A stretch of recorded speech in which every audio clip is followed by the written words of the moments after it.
Hedge, hedge, tube dwellers. Welcome back to Starcraft 2. Let's have a little personal footage, shall we? A little bit of games from my ladder. This will be a first-person video, but this is an after-the-fact commentary, meaning that I'm watching a recording of myself having played earlier, and I'm talking to you while recording my voice separately from the video. So hopefully there will be decent commentary. However, I can't say that I'll be able to deliver my in-game thought all that well. So, Blast Mirror. MG Zack will be the opponent. Acheron Wastes will be the map. I suppose I could do the intro even if I can't properly show them to you on my screen. Bottom right-hand corner, your host with the most, the Mad Guru. The blue Terran pieces. Playing, as you can see by my border in the loading screen, in that Platinum League. Ooh, Platinum League. My opponent, the red Terran, spawning in the top left-hand corner, the only other possible spawn place in Acheron Wastes. Playing the Terran pieces, gonna be a mirror. This is easily the matchup of the 9 that I am most lost in. And I say 9 because you can play any matchup from either side. So every race you can play against all 3 races. You can play a ZVZ, ZVT, a ZVP. You can play a PVT, PvP, PvZ. You can play a TVT, TVZ, TVP. Did you catch all that? Probably not. That's okay. I'm sure you understand anyway. 9 matchups. This is literally the worst one for me because Terran is the worst of my 3 races, and this is the mirror match, so it has to do with nothing but the worst of my 3 races, Terran and Terran. My opponent is the race I'm the worst with, and I am the race I'm the worst with. So you getting the feeling yet that I don't feel good about this matchup? I feel really, really bad about this matchup.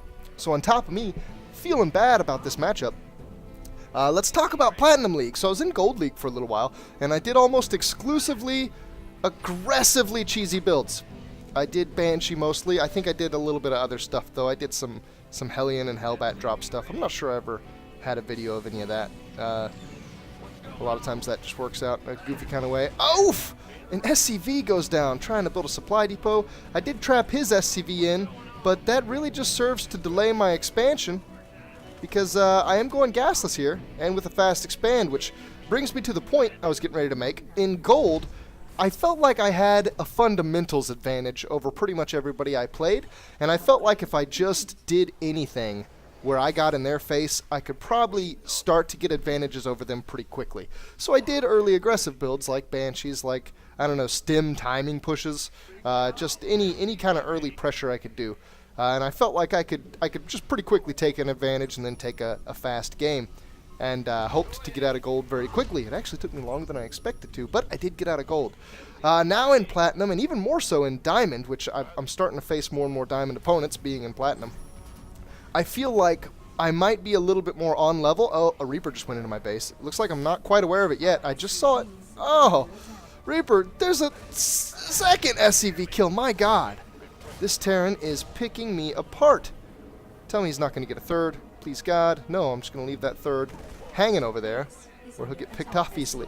Anyway, as I was saying, I feel more and more, increasingly so, like I am on par with my opponents in the fundamentals department. So I feel like if I get into engagements, whoever's going to be better is going to be favored. It's not always going to be me that's favored.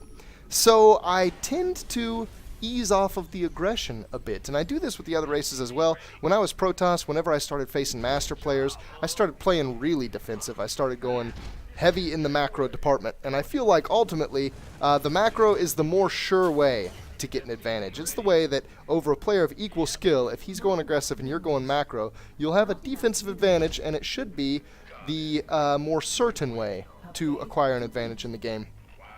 And so you'll see my build start to shift towards that. I've been doing a lot more gasless command center first. Most of the time when I do it, it's even a little bit faster than this build. I don't get the second depot. I go single marine. Of course, against Terran, that's very dangerous because all they have to do is open with a Reaper like this gentleman has, and all of a sudden a single marine is dead, and you're in huge trouble because SCVs can never catch a Reaper. But I didn't do quite that super greedy build, but I didn't do any kind of cheesy aggression. Get out here, Reaper! Get out of my kitchen! So I've taken the natural. Given that he opened with a Reaper, I am certain that this natural is faster than his because he had to have gotten a gas to build that Reaper, and even if he stopped mining gas at the 50 that the Reaper costs, that would still delay his command center long enough that it'd be behind mine. So here I know that I have a macro edge, and I'm going to add a couple of barracks just for safety's sake, and then I'm going to start building up my tech tree. Now, opening Reapers, you can do about anything. Reapers are not an expensive unit, and I only ever saw one of them, so he didn't even invest heavily into Reapers. He could do literally anything behind this. He could have went from Reaper straight into a command center to expand, or he could have went Reaper into any kind of tech play. He could have went Reaper into a bunch of barracks, although that would probably be the least sensible option. And here the Reaper is again. Wow, another SCV dies. There's another SCV. He's killed 4 SCVs with 1 SCV and a Reaper. 5 SCVs. He's killed 5 SCVs. So if I had a macro advantage, which I did, it may be totally wiped out. That might be enough SCV kills that I no longer have a macro advantage. Now, I did scan his base, and unfortunately he also scanned mine. And he saw me building a tech lab with a factory and a starport right next to it. So he scans again, and he sees me swapping them back. Oh, and now, the lack of scouting from me, he gets a Banshee in. Now, when I scanned him, I saw that he did have a command center in his main. I would assume that that's the natural, although I'm not certain. Now that he's got a Banshee, I'm sure that I went deeper into the macro a lot faster than him, but he's went deeper into the aggression, and he's making it work. My God, this Banshee, I'm not counting here. I wish I'd click on it in-game, but that wouldn't help me kill it all in-game. That would just allow me as a spectator to see how many kills this damn Banshee's gotten on me already. I have a feeling it's somewhere in like the 5 or 6 range. So far, devastating there. 7, 8, you know, if my count's right. Jesus. Banshees kill workers so fast. And here's the second Banshee, again killing the worker that's trying to build my engineering base so that I can't get a missile turret up, and I am forced to continue using scans. I've already used 2 scans to kill Banshees. I'm going to have to use at least a third, if not even more. I can see the little bit of a blur on my screen where the Banshee's floating, and more SCVs are going down. The economic damage I've taken is huge. Even doing a tech opening, you could easily match my macro, just in how many workers he's killed. God, and the Banshee still doesn't die. That's a 3rd scan. I'm going to have to use a 4th scan to get to this damn Banshee. Oh my God. This guy is picking me to pieces. I've got a drop started up, though, and I saw there no workers on his natural. A total lack of workers, and that was in fact the command center that I had seen earlier up in the main. So that tells me that he's only on 1 base saturation, because I just saw his 2 base. There's no saturation there. So if I'm at all over 1 base, then I'm ahead of him. I'm not, though. He's killed so many workers, I'm about on 1 base saturation right at the moment. Yeah, I don't know. He may have more workers in his main than I have at my natural. In fact, I'm pretty sure that's probably the case. And it looks like with all the damage I've taken, I'm a little bit worried about my position in this game.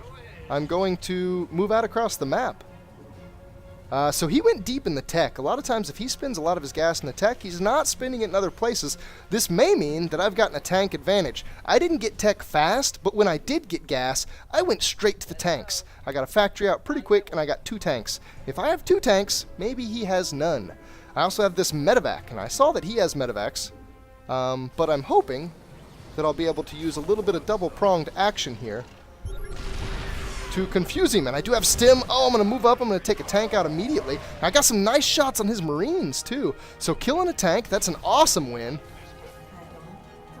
Killing some Marines, nice, too. I'm now dropping in his main as I move up to try to take out these other 2 tanks. 1 tank falls, 2 tanks fall, and I'm left with only 2 tanks myself, but I have a drop in the main. Now my 2 tanks are going to die. They're going to get cleaned up at his front by Marines. I probably should have pulled them back. However, my drop is going off smashingly. I've killed plenty of workers. I can see on the minimap that his workers did run away, and now my drop is just kind of randomly shooting at whatever's in the area. Likely supply depots, gas, command center. And I escape with a Marine, 1 veteran, to go train future ranks of soldiers on best practices for dropping in the back of the opponent's base. My worker count is getting somewhat respectable. Very small saturation in the main. 6 workers on minerals there. I'm not saturating both gas yet because I don't have the workers to really make that work out. I'd be collecting way too much gas if I had all my gas saturated right now. And as I say that, I'm sitting with a little bit of a gas deficit, so maybe I should go ahead and saturate those. I do have 20 workers at my natural, so I'm going to bring a couple of those down. And hopefully my macro will continue here. I'm getting a little close to a supply block. That's not good. Matter of fact, right there it is. And though I did pretty good damage with that drop, I don't have the biggest force. I lost everything. I lost pretty much the whole drop. I lost both of my tanks at his front, even though I killed 3 total with them. And I lost all my Marines. I retained a medevac. Oh my god. And now I load everything I've got left up into 3 medevacs, apparently, to go do another drop. Now, I've got production coming out, so I'm not totally undefended, but wow, this is a risky move. I'm putting a lot of faith in him not attacking right now, and I don't have any units spotting for that. It looks like I put a turret in the side of my main, likely to counter drops, similar to the one that I'm about to do. And, oh man, no double prong anything here. I'm just looking at meat and potatoes right in the back door. Nobody wants to get potatoes in their back door. It's a large, cumbersome object. Likely would be very painful. And the drop is on. The siege has happened. Oh, I'm going to stem the Marines. I'm focusing on the command center. I've killed a good number of SCVs, but if I get this command center, that would be huge. It's dropping low fast. The Marines with the stutter step are going to get it, and it looks like I'm good with that. I'm going to back out. Everything gets picked up. I've lost literally nothing so far. Oh, God. Here comes the damage. There's a Viking and a missile turret in it. He's even going to boost one of his medevacs. Can he catch me? Again, the Viking. Oh, it's getting off a couple shots. That medevac's so low. 1 hit point. That medevac literally has 1 hit point. I'm going to start dropping my Marines first. That means I've got more Marines on the ground. I do lose the medevac, but having more Marines on the ground, I get a Viking and his medevac. Beautiful stuff. Oh my god, the damage that was dealt right there. That command center snipe was enormous. Gigantic advantage to take, especially as I create and establish my own third.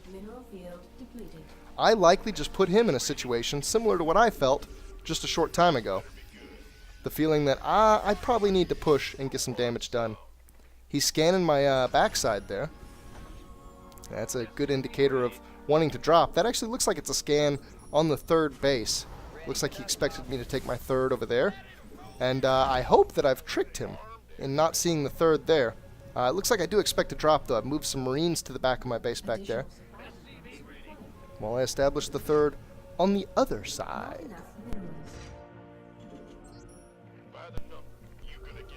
My upgrades are coming. I believe that's 2-2. It was recently queued. It's not very far along in the progress. My god! Huge pack of Marines instantly snipe out my 4th under construction, and they're going after my 3rd. I'm trying to repair it, and actually it looks like my guys aren't actually repairing. They're just sitting there. They just hugged it. Why are they just hugging that command center?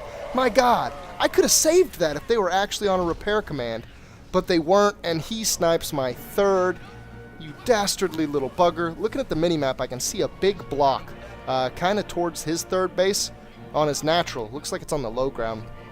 I'm sure that that's a 3rd command center. He likely just brought us roughly even to 2 command centers each. I'm not certain of that. Obviously, I don't have the perfect scouting. But I bet that was a move very similar to the amount of damage that I dealt to him shortly ago. So looks like I want to take it right back over to him. I'm going to try to siege up in an advantageous position around his natural. I'm not going straight at the ramp because that's probably where his siege tanks are sieged. I'm going to try to get an awkward angle here that's a little bit hard for him to deal with. And then I'm going to use my siege tank's range to drop just a few Marines up there and get something done. It looks like he's going to drop me as well. And let's see how these trades go. He's going to take out this drop pretty quick. I'm going to get just enough Marines back, though, to bait him into siege tank fire. He loses a lot of Marines. I'm going to do a doom drop straight on his defenses. It doesn't even matter. He sees that my main is defended from his drop, and he gets out the game. The tactics were risky. The trades were big. But the Grusian comes out on top. Army value. I took a huge dive. Let's see, I wonder, is this where I did the pressure on him? Yeah, because he lost almost no army right there. and I lost pretty much everything. I lost the drop in the back, and I lost tanks at the front. No, that's not right. He lost stuff there. Huh. That's very interesting. Maybe his production was more constant than was mine. Workers active. I start to take an advantage here. This is where I'm building off a second command center. But then a dip is likely mostly Banshees, but even a little bit of Reaper contribution in there. But then it looks like even with all that, his tech delayed his command center so much that I was able to eventually catch back up. And it looks like he stopped producing workers. I guess these couple dips are where I was getting some harass off on him. Wow, that's really odd. Is this 3 base? That looks like 3 base. It looks like he dumped a bunch of mules on 3 base right in here. It looks like he kind of established his second and third real close to each other. That's a huge spike in income. That's crazy. There you have it, though, a TVT from the Platinum League. I will continue to play Terran for the time being. I would really love to make Diamond, and honestly, if I make Diamond, I'll probably call it right there and either go back to playing random on my main account or maybe just go play Protoss for a while, because I haven't really seriously played Protoss since Heart of the Swarm released, which is kind of absurd to think about. But that's it for this video, guys. Thank you for watching, and please stay tuned for more. Bye-bye.